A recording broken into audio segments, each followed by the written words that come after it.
在末世，数千名士兵整齐划一地站在一起，他们个个神情肃穆，面露悲伤，因为今天是悼念奥卡福长官的日子。追悼会由 CRM 最高领袖比尔少将亲自主持，站在下面的瑞克也是一脸的凝重。虽然他对这里没有多少好感，但总归来说，这么多年来奥卡福待他不薄，只是没想到对方死得这么突然。等追悼会结束后，瑞克和索恩心情复杂地走了出来。俩人原本是被奥卡福看中，从而想着改变军队拯救世界，只是不曾想事情竟变成了这样。索恩一边走一边向瑞克讲述着他和奥卡福的相识。当初他被人丢在了海上快要死掉的时候，是奥卡福发现并救下了他。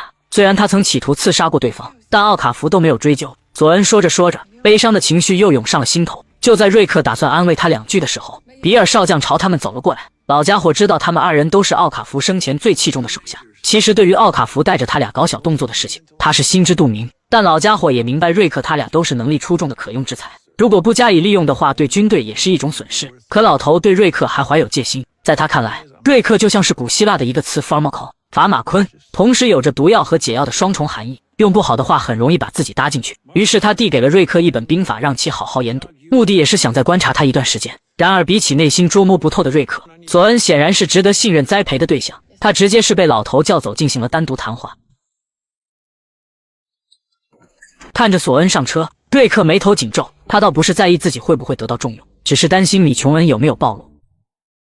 当晚，瑞克的房门被敲响，开门一看竟是索恩。产房传喜讯，索恩生了，他成功当上了指挥官，顶替了奥卡福的位子，也成为了瑞克的顶头上司。突然得到提拔，索恩显得很是激动，给自己倒了杯酒，喝了一大口才缓和了许多。他开口说道：“比尔少将已经把所有的事情都告诉我了，包括高层们才知道的未来计划和秘密，但这些目前还不能告诉你。”接着他话锋一转，以命令的口吻对瑞克说道：“我需要你接管卡斯卡德前沿作战基地的后勤工作，现在我们要加速进程。在指挥官们参加峰会之前，还有很多事情要做，到时候军中的高级官员和整个前线部队都会抵达。而且比尔少将还刻意提到了收割者戴娜的事情，军队有17000多人，偏偏就注意到了他。我不管你和那个女人是什么关系，但她现在影响到了我的发展。”瑞克想用奥卡福糊弄过去，索恩却表示他已经帮着掩护过去了，但这么做并不是为了奥卡福，而是为了瑞克。接着索恩表示自己准备要往权力上层爬，不能让戴娜那个女人拖他的后腿。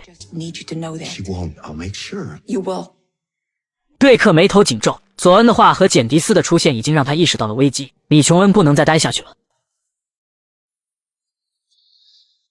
What? No salute? 妈卖批的，才吃了几天细糠就忘了当初一起啃树皮的日子，还摆上官架子了。You didn't hear what I heard. You didn't see what I saw.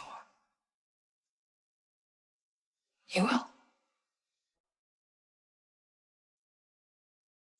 Good night, Sergeant Major. Good night, Command, Sergeant Major.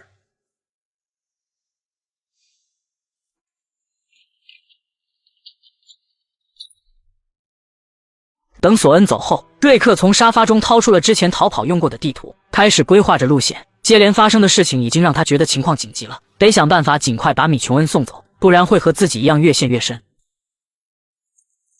第二天中午，收割者们清理完了丧尸，正在吃着午饭。这时米琼恩注意到瑞克正朝着这边走来，见到这一幕，他将餐盘放到桌子上，然后朝着瑞克走去。俩人擦身而过时，瑞克将一张纸条不动声色地塞到了他的手里。接着米琼恩来到一个没人的角落，打开了纸条，上面写着：时机已到，今晚9点我们就逃离这里。很快到了晚上，米琼恩按照瑞克的指示来到了收割者体检中心的储物室，在678号柜子里，瑞克放了一把钥匙和一张地图，地图会指引他离开大楼去到地下室。按照地图上的路线，米琼恩来到了地下，通道深处不断传来了丧尸的嘶吼声，可等他举着刀过来的时候却愣住了，只见这些丧尸全都被绳子牢牢地绑在了一边，根本就出不来。米琼恩笑了，他知道这肯定是瑞克的杰作，没想到自己的男人现在变得这么贴心。接着他继续朝着深处走去，只要穿过通道，她就能和丈夫逃离此处。10分钟后，米琼恩来到了纸条上约定的地方，怀着激动的心情，他寻找着瑞克的身影，可一连扫视了半天，四周静悄悄的，连个鬼影都没有一个，只在一旁的芦苇荡里发现了一艘被掩盖的小船和水里的一具穿着收割者衣服的尸体，这让米琼恩心里隐隐感觉到了不对劲，不应该准备2具尸体脱身吗？焦急的他开始小声的呼喊着瑞克的名字，可等了半天却不见任何回应，无奈的他只能扒开了掩盖的小船，想看看有没有什么线索。很快他在船上发现了一个背包，旁边还夹着一封信。米琼恩忐忑不安地将信纸打开，上面是瑞克留给他的话。 I'm not coming. And if you don't go, you'll never get away, and we both die here. The only way to get you back to Judith is that I stay here to make sure. I love you forever. If you love me, you'll go. 这一刻的米琼恩心凉了，泪水也在眼眶中打转。他根本就无法接受这样的结果。其实瑞克制定的计划漏洞百出，只要士兵发现他俩都不见了，一调查就能顺藤摸瓜地发现一切，更何况还有简迪斯的存在。所以瑞克选择了留下。第二天更是直接找上了简迪斯，他开门见山地把米琼恩离开的事情全都讲了出来，包括自己伪造尸体的各种细节和位置。他说这些就是希望简迪斯能想办法参与到这件事的调查，然后暗箱操作，不让其他人起疑。简迪斯压根就不信米琼恩能抛弃瑞克，选择独自离开。但既然瑞克选择留下，那他也不再追究，直接欣然答应了瑞克的要求，表示尸体被发现时自己会在现场，然后做他该做的。但如果出了什么差错，那可都与他无关。You say you did it for her. I'm sure that is true. But I wonder if there isn't something else that's keeping you here. Again, I did save your life. 看来简迪斯依旧对瑞克不死心，还在幻想着瑞克是念及他俩的旧情不愿离去。 With a shit haircut.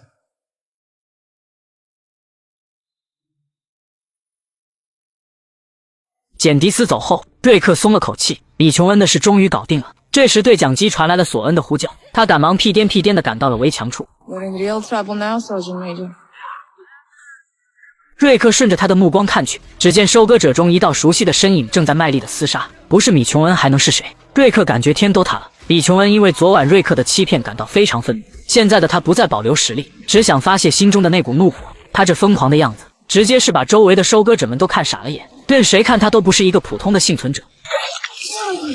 瞧见这一幕，瑞克的心都麻了。他也知道米琼恩这是生自己的气了，可今天闹这么一下，直接是吸引了所有人的注意，危险也会随之而来。毕竟 CRM 对于 A 类可是很严格的，要么选择为组织卖命，要么就会被悄悄处理。他们可不允许这种人离开 CRM。之前瑞克和索恩是因为遇到了奥卡福，其他人可就不一样了。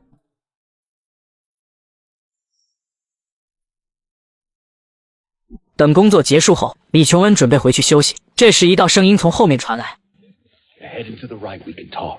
来人自然是瑞克。米琼恩一听是这个负心男，直接是瞥了他一眼才朝前走去。他倒要听听这个变了心的男人要说什么。等到了巷子里后，米琼恩一把便摘掉了瑞克的头盔，然后目光冰冷地盯着他。瑞克一瞅他这架势，赶忙解释道，表示这些年来我还能活到现在的唯一一个原因，就是有个长官一次次地保下了我，而从这里逃走的唯一方式，就是内部得有人打掩护，所以我必须得留下来。说到这里，瑞克依旧没有说出事情的真相，他不是不想走，是真的没法离开，否则就是害了家里的所有人。米琼恩听着这些没有表态，他冷血地看着瑞克。历时7年时间，好不容易找到的爱人竟然变了，舍不得权力和这里的一切就直说，何必找这些借口来欺骗他呢？我瑞哥是真无奈了，但凡没有任何顾虑，他又何尝不愿意跟米琼恩一起回家，去抱抱朱迪斯，见见家里的那些老伙计们。